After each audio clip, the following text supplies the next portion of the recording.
Hello दोस्तों, मैं दीपक मिश्रा स्वागत करता हूँ अपने YouTube चैनल वो भयानक यादों में।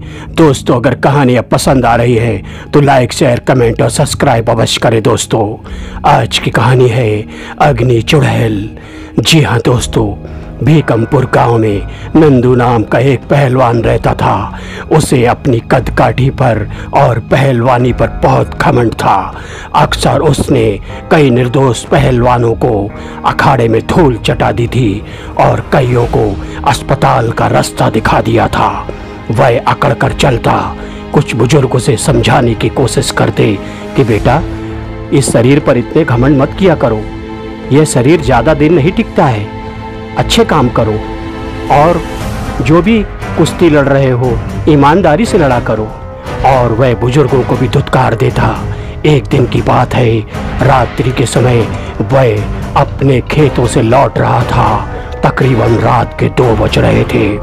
गांव की नहर के पुल के ऊपर से जब वह गुजर रहा था, उसने देखा एक लड़की वहां खड़ी है और किसी का इंतजार कर रही है।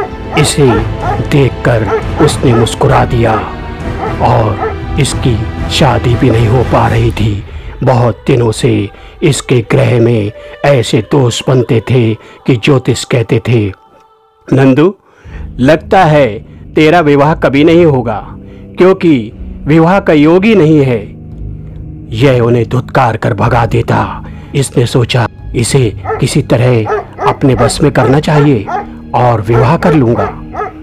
यह उसके करीब गया और इसने पूछा, आप इतनी रात को यहाँ खड़ी हैं, कहाँ जा रही हैं? क्या नाम है आपका?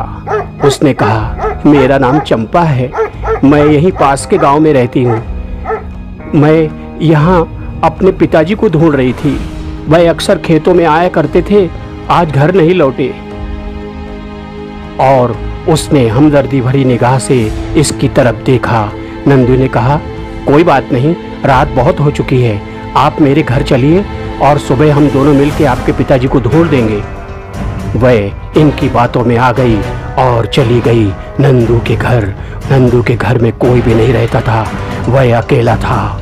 इसने बातों में उलझाकर किसी तरह उससे कहा, मैं तुमसे शादी करना चाहता हूँ, और वह मान गई। नंदू को नहीं मालूम था कि जिसे वह अपने घर लाया है वह एक भूतनी है, अग्नि चुड़ैल। उसने एक शर्त रखी, देखिए, मैं आपसे कुछ दिनों बाद अमावस्या को विवाह करूंगी, लेकिन आपको मेरी एक बात मानना पड़ेगी। कभी भी जब मैं खाना बनाऊं तो आप अंदर मत आना। उसने कहा, बस इतनी सी बात है? अरे और कुछ बोला होता वो भी मान जाता। और वह रोज इसे अच्छे अच्छे भोजन पका के दिया करती थी। एक दिन नंदू अपने खेतों से जल्दी वापस आया। तब उसने देखा, अरे बहुत अच्छी खुशबू आ रही है, देखे क्या पका रही है। यह भूल गया उस शर्त को जो उसने रखी थी। जैसे ही इसने अपने रसोई घर में अंदर झांक कर देखा तो इसके पैरों तले जमीन निकल गई।